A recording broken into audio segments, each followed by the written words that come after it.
стрелки приборов. Они взлетают в разные стороны, словно у итальянских спорткаров. Ну, решение, я бы сказал, прям действительно оригинальное и заводящее. Правда, звучит двигатель...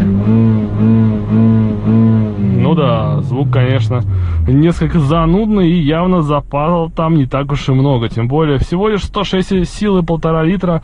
Я, признаться, был разочарован, потому как, учитывая, что есть у компании мотор с Chery Tiggo 3, это 126 сил, недавно мы катали этот автомобиль, ну почему сюда не поставить, почему бы не приложить такую версию, признаться, было бы крайне интересно, я уж о полном приводе не говорю, конечно. Так что сразу мы понимаем, что, несмотря на то, что внешность удалась, салон тоже очень интересный, действительно, создан он крайне ярко, и мало таких машин, которые радуют внутри. Тем не менее, да, вот некоторые элементы, к сожалению, по-прежнему отдают Китаем. Увы.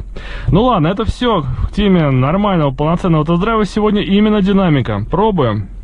Ручка, кстати, очень прикольное привлечение передач. В целом, действительно, несмотря на то, что китайское начало автомобиля, создан он с некой даже душой, можно сказать.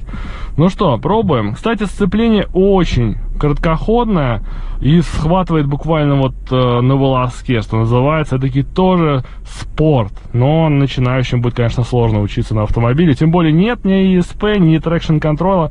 Ну, интересно, конечно, решение. Ладно, разгон. Ну что, попробуем.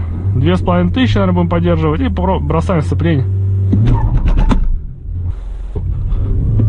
Что-то, мне кажется, там пошло не так.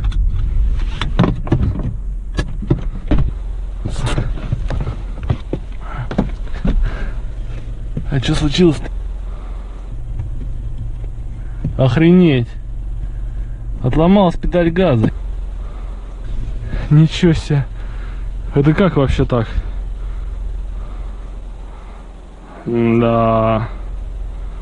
Слушай.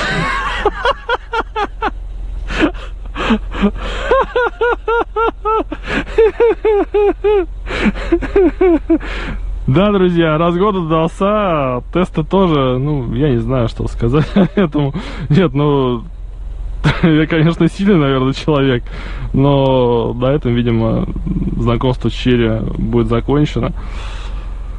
Ну, хорошо, не тормоза.